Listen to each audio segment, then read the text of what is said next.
Under Segovia Show. What is going on, everyone? It's Andres, and well, I have an unboxing video to show you all.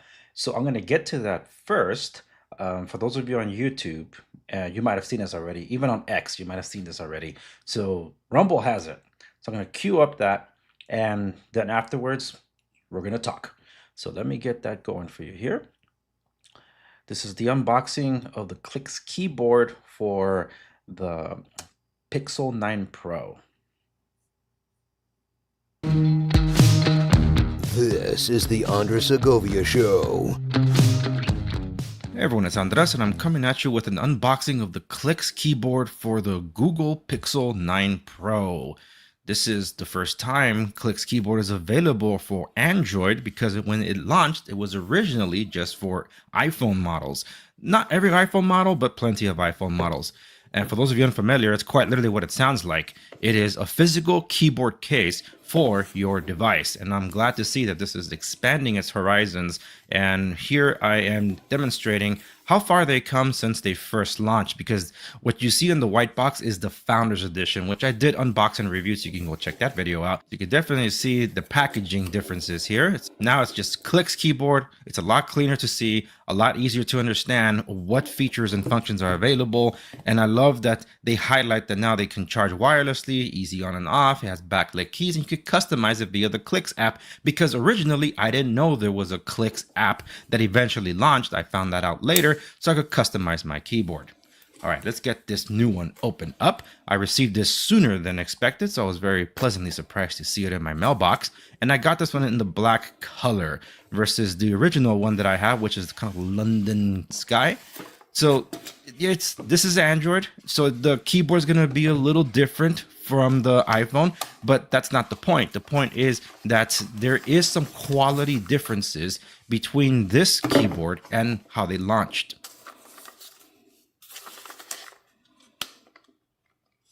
This thing's really well stuck on there.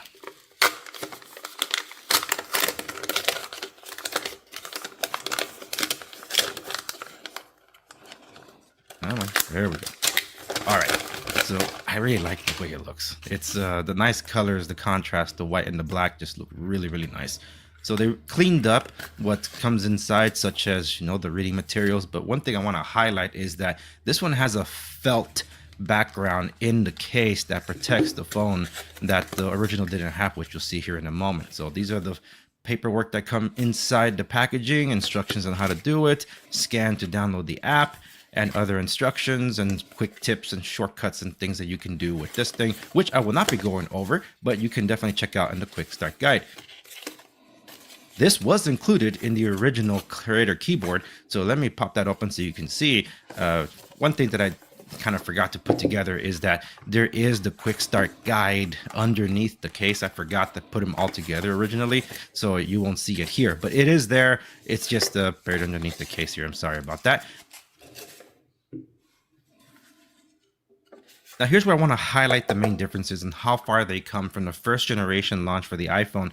The case did not even have a felt background as the new ones do. Now, of course, these are for different device models and makers, but the point is that the quality and material is what I'm trying to highlight. So you have the Founders Edition for the Clicks keyboard. The bottom leatherette feel is inspired by the BlackBerry Bold 9000 from way back in the day, and they translated to this. So the quality in materials being used now definitely feels more justified for the pricing than the previous generation one, where it did feel very fragile and overpriced. But of course, it was the initial launch and it was a new company. The typing does feel more confident in the newer devices than compared to the previous one. That doesn't mean the typing was bad either. They just happen to be able to improve on the key feel. So I really like those touches, and they really cleaned up on how linear the keys look now versus some things feeling a little bit off base. So of course, this is an Android keyboard. I'm comparing to an iPhone keyboard. That's not what I'm trying to get at. What I'm trying to get at is the look and feel and the materials and colors that are being used now. But there was a big change even in the iPhone keyboards in terms of buttons that were switched around, which you can customize using the app. overall, I really love the direction that Clicks is going with. I love the cases, and now I get to use this on Android, and I'll be giving that a shot, and I'll let you know what that experience is like. Thank you so very much for watching. Like, share, and subscribe to stay in the know, and I'll see you on the next one.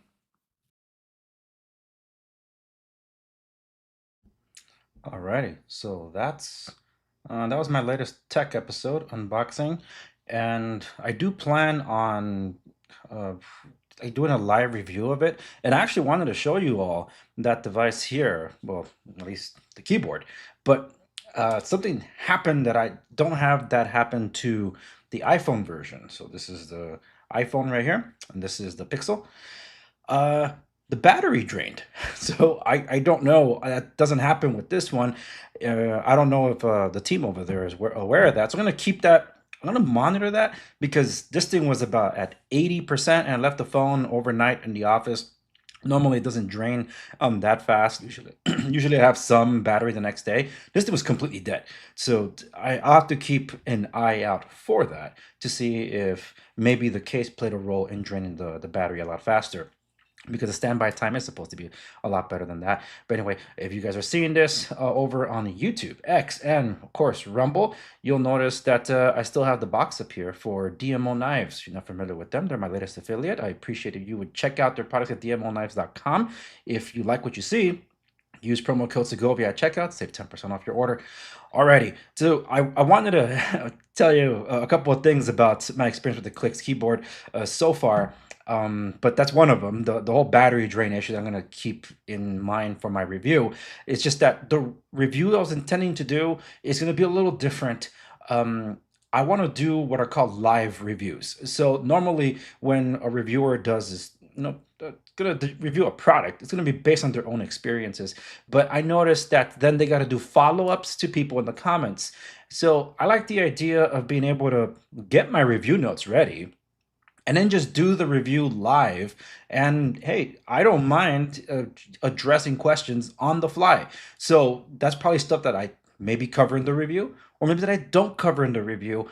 And I like that ability to interact with the audience live. So stay tuned for that, because I do like the idea of being able to engage with you all. I think the Clicks keyboard will be the first review that I do of that kind.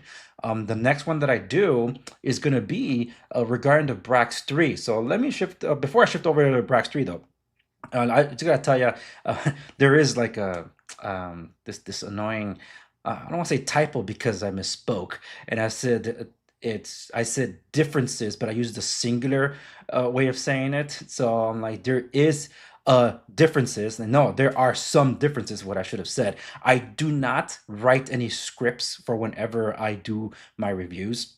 It's because it's all coming from the heart. It's like, man, this is what I was using. This is how it works. So sometimes it requires a little more editing. I do prefer doing voiceover because I have more control over that versus the video. But that one did, it irked me because I'm like, how did I miss that? It's like brain freeze after, or like a slip up after recording for so long. Because as I told other people, and I might actually do one of these if you guys are watching and some of you have considered doing either live stream or podcasting or both.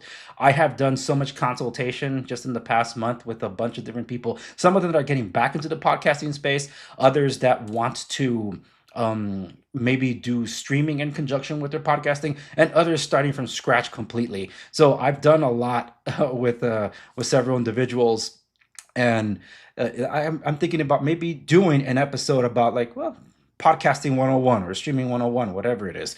But anyway, that's something separate. But if you're interested, let me know in the comment section down below.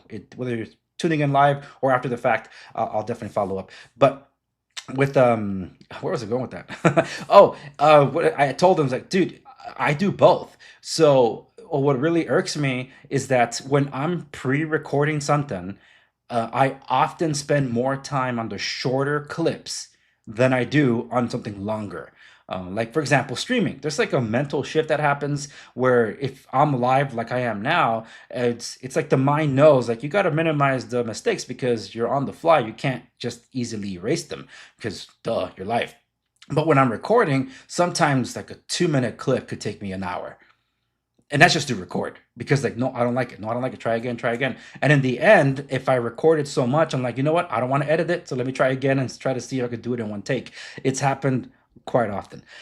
But yeah, anyway, that's that. I'm going to pull up a couple of pages. The first one being braxtech.net, because now I'm going to switch over to Brax. And some of you might have noticed that the background I'm going to be using today is not the typical background that I use, because I will be talking a little bit about the LA riots once I'm done with this whole talking tech stuff, because I'm kind of catching up. If you guys haven't noticed, I did drop a video that was meant only for locals, but I'm like, you know what? This is bigger than that, so let me address it to the main audience.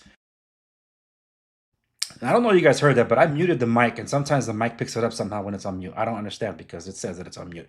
But anyway, I needed to talk about that, so I ended up not just leaving it for locals. I did it to put it across a bunch of different platforms, and a bunch of people tuned in, so thank you for that.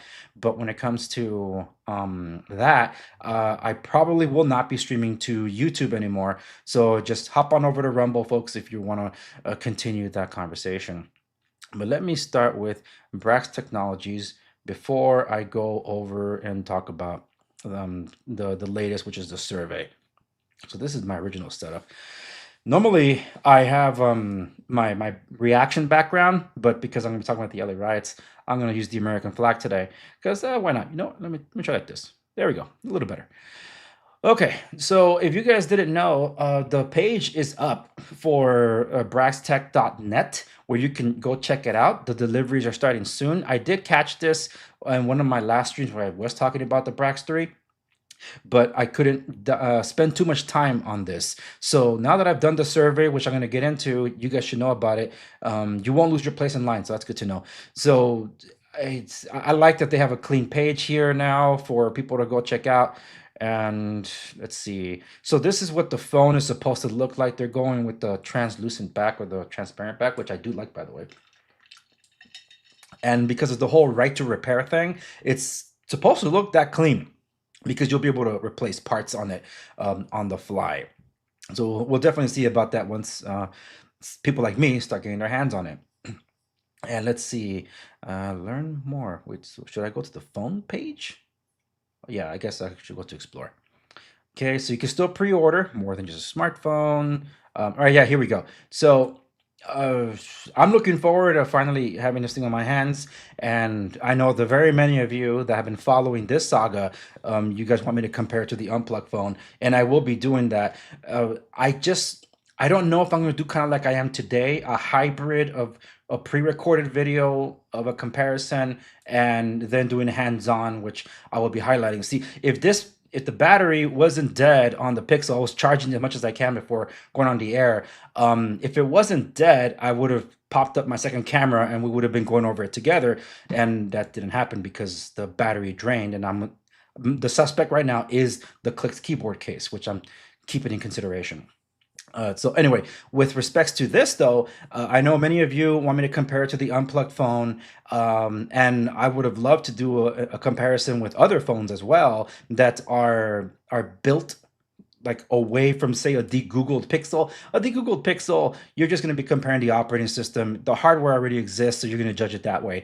I did do a video recently on the Wise phone because I did get a notification from Patriot Mobile regarding that. I never heard of Wise phone, so I did do a video on them. I probably will be following up with them, but the thing is, that happens to be a repurposed Samsung, the A series, which is, I have no problem with it. It's just I'm curious to see what you're doing with it, because at first my impressions were that it was a de-googled device, and it might not actually be de-googled.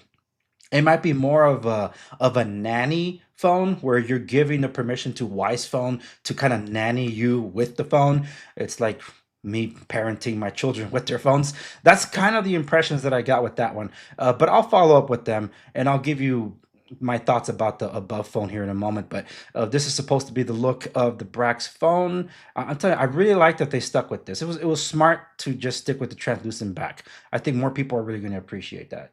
Why is it not scrolling down? Come on, scroll down. Oh, it's going through the flipping. Multi-purpose slot. The device features a slot with a physical SIM and a micro SD card support. The micro SD slot supports storage expansion of an additional 256 gigabytes. So I'll be sure to put that all to the test there.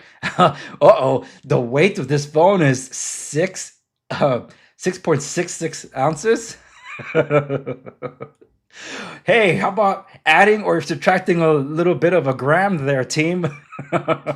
Maybe one less sticker for those of us that are religious and have concerns about that number. Oh, that's hilarious. I never saw that before. At least the dimensions are not 6.66, it's 6.61. Oh man, that's funny. All right, so anyway, the material, the material, huh? What's the material? They call the Panda glass. The frame and buttons are scratch-resistant plastic, and the back cover is supposed to be a scratch-resistant, semi-transparent, I'm assuming plastic. It's interesting though. Panda glass, that's what you guys are calling it.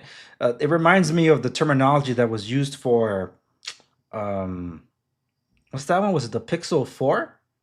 I think it was the Pixel 4, right? The Pixel 4, no, the Pixel 2, I'm sorry. The Pixel 2, because the small one or the regular size one was built by HTC, but LG built the bigger one, and that one had like a two-tone color going for it, and they called that one the Panda because the top, if you had the white device, the top back panel with the cameras was black. So that it evokes memories of that. So that's probably what it could be. Okay, the display. I think this one is supposed to be AMOLED as well. I don't recall. I went through several phones, so forgive me if I misremember. But I'm just going through the overview because if you still want in on this device, you still can. Okay, you still can get it. And they're saying that once the shipment is done, it's going to take a while for them with their production to start meeting demand again. And for those of you that are familiar, that's currently the same thing that was happening with the unplugged phone. The unplugged phone sold out sometime in May, and the next batch of shipments is expected sometime maybe this month, but they won't be able to fulfill those shipments until sometime in July. So just giving you a heads up that that's probably the same experience that they're going to be facing here at Brax. So I do like how they're showcasing it. The marketing's on point. So Clement and team, I like the clarity here. It's really nice. It's not often that companies will make the effort to make this there's like this futuristic minimalistic robo vibe going here that I like. It's clean, it's easy to understand, everything's there, and I'm looking forward to seeing both, not just the IOTA OS and I think it's called, you guys are doing your own, my goodness, what was the name of your own de-Googled Android software? I don't remember, but the part that I'm most excited about is Ubuntu Touch. And the way Rob was explaining it is that they're excited to be able to get working on that project. So then those of us that get it will be able to flash it ourselves. So I never done that before. I never flashed Linux, but I'll see what happens. Okay, so let me go over to the Brax3 page so you can see the last update if they have it here. Otherwise, the surveys. Yeah, here we go. This is very important, and I wanted to highlight this because I think I almost made the mistake that several people are doing. Okay, and let me see. I'm going to put in the chats here. Okay, this is for those that don't know. This is for streaming. You guys will be able to see it on YouTube because I use Streamyard. I'm a partner with them, but there's an affiliate link down below. At least it should be once the description is up. You'll be able to check it out. But anyway, okay. When you get the survey, it doesn't matter at what point you were in the queue when you pre-ordered your phone.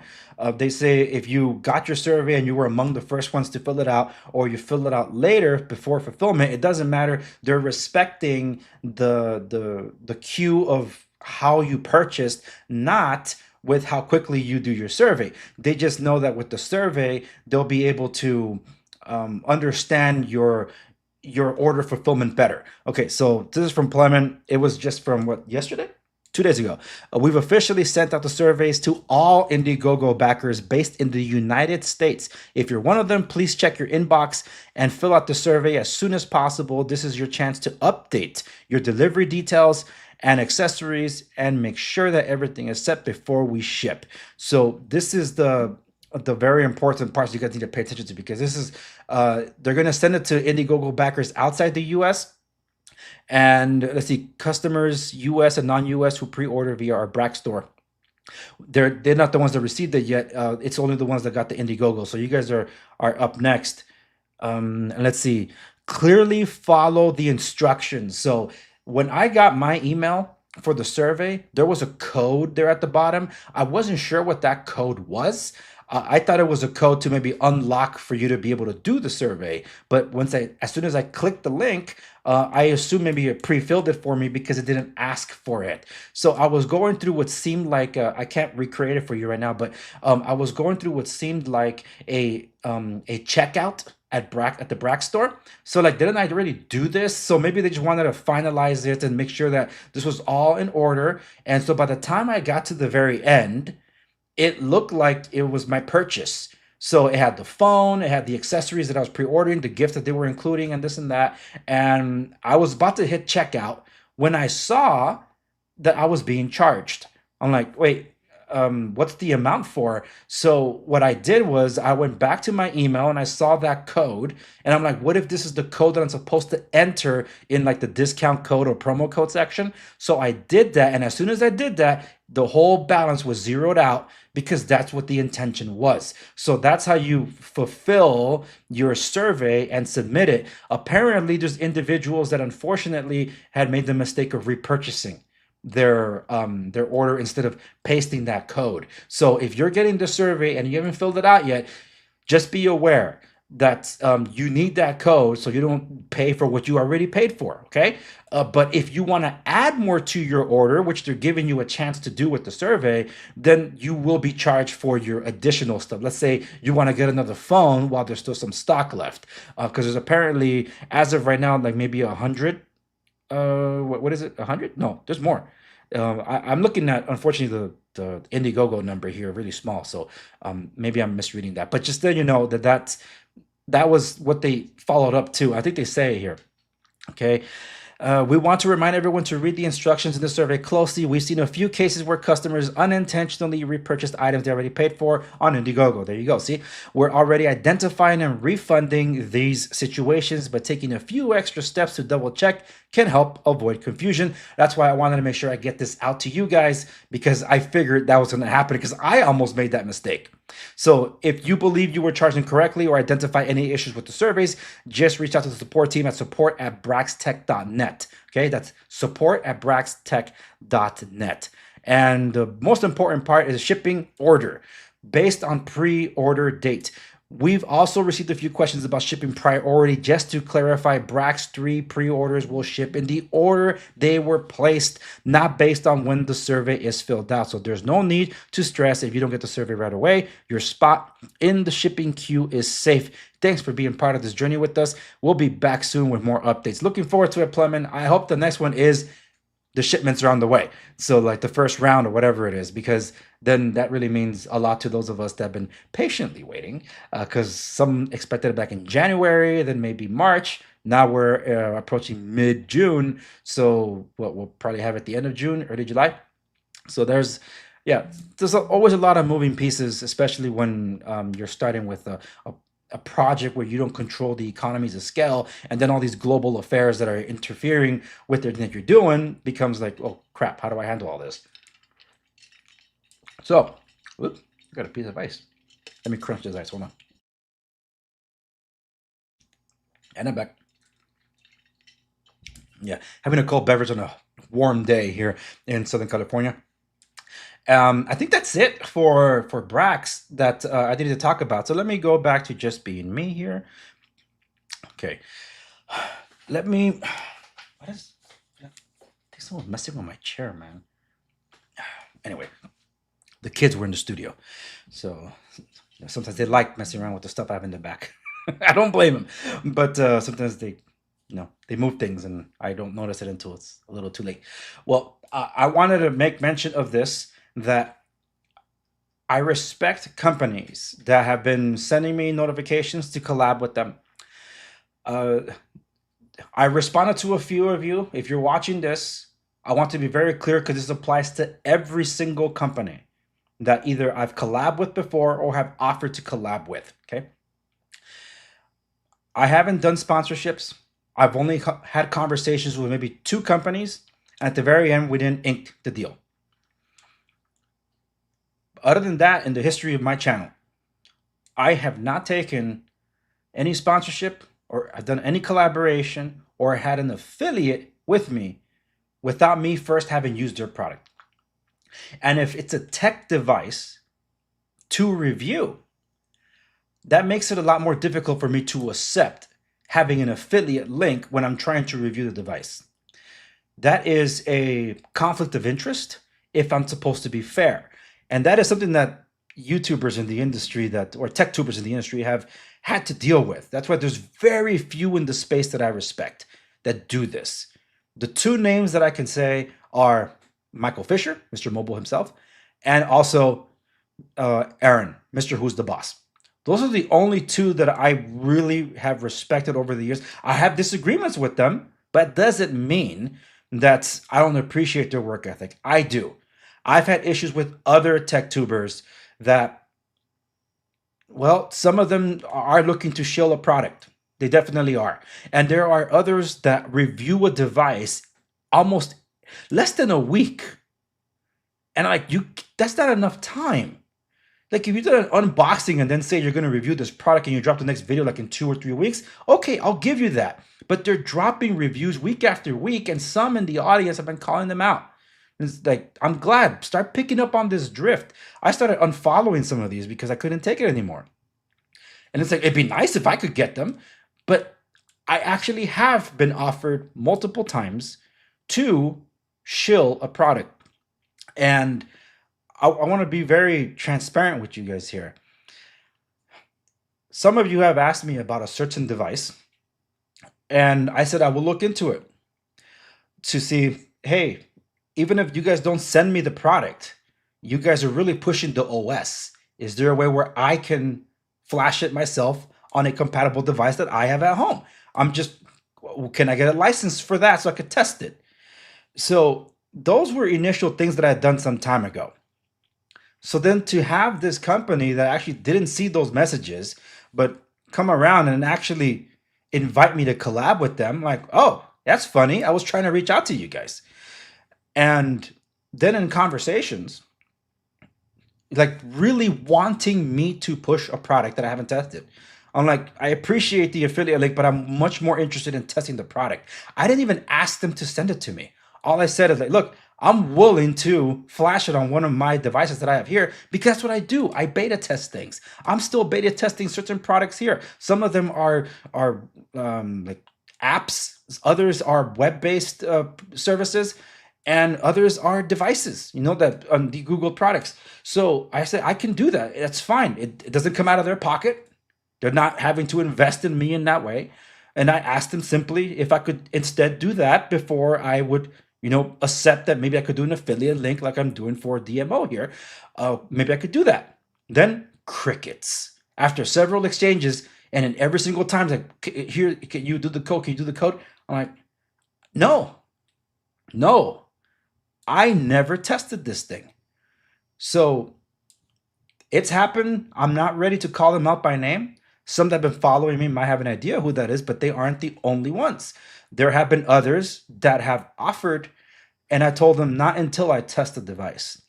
And there's very few that I have seen that have been trustworthy, and until now, I haven't taken the affiliate link. So it's one of those. I'm going to revisit that conversation because I think it's almost time. Time because there's certain things happening in the background, some updates going on. So I'm like, you know what? It might be time because now it is time. There's been enough like distance from me and any review and establishment of a company where I can say like, you know what? I trust you guys. So at least I'm willing to give you this much trust, even if it might reflect poorly on me if you guys back out of it, like they lied to all of us kind of thing. That's always a risk. But then when some people really do the work to gain your trust, then I like it when people are transparent. And I appreciate that Plemen over at Brax and all the team over there have all been very transparent with all this. So I'm looking forward to having the device. They did offer it to me early on. Okay. But I couldn't secure a device, and I'm assuming because of the production things that they were running into. I would have loved to be able to have exclusives for you, but that didn't materialize, and that has not affected in any way what I think of the device because I paid for it before they even brought it up. So I like what I see, and I'm hopeful. And these individuals have been around for a while, and I have a ton of respect for Rob Braxman. So I will be as impartial as I can with the device, but believe me, I take anything negative I might say as constructive criticism, just like Unplugged did, just like other software vendors like Activity Tracker did. They're one of the few that never ever asked me to preview a review that I'm working on. So it's very rare to find that in this industry when everyone just wants a kickback. And for those that just tuning in, I mentioned at the onset that I might do a stream or an episode where I'm just answering questions about like the 101 to get podcasting and or streaming, like what's available out there, if it makes sense. But the number one question everybody asks me, how much money is there in podcasting? Zero. Zero if you stand on principle. If you want to shill for a product, if you want to go for the clickbait and all that, it's all there. It's kind of easy to do. You just I'll question how you'll be able to sleep at night if you do that, because I hate it when people do that kind of stuff. And hey, I've had to pay for a lot of these services. This isn't free. There's a lot of money that goes into trying to do this stuff. But hey, it helps me stay sane too, because I can't just do everything that I do on a daily basis without some kind of outlet, which I find here. So anyway, that's really what I want to share with you all. I don't know how long I've been going for. So for those of you on YouTube, I'm going to be cutting the feed here for YouTube. This is only going to go to Rumble and X, but I encourage you to go over to Rumble, because with Rumble, I'll be able to do interactions for those of you that want to. I will be now switching over to the Los Angeles riots stuff, and there's fake news out there, obviously, that's happening, and what it might mean for this weekend, this Father's Day weekend, the celebration of the army and all that. I think it's Flag Day too, and Trump's birthday, and now we're looking at this whole No Kings protest. It's been in the works for a while. So what will happen with that? So let me stop sharing the screen here. It's bothering me in the background. Okay, so I'm gonna go switch over. So again, YouTube, jump on over to Rumble. I would appreciate it if you did. And if you're on X, if you're messaging me on X, unfortunately I can't see it. Streamyard and Rumble, they don't feed the X stuff. But definitely Rumbles where you'll be able to interact. And let me queue up my my stinger for LA issues.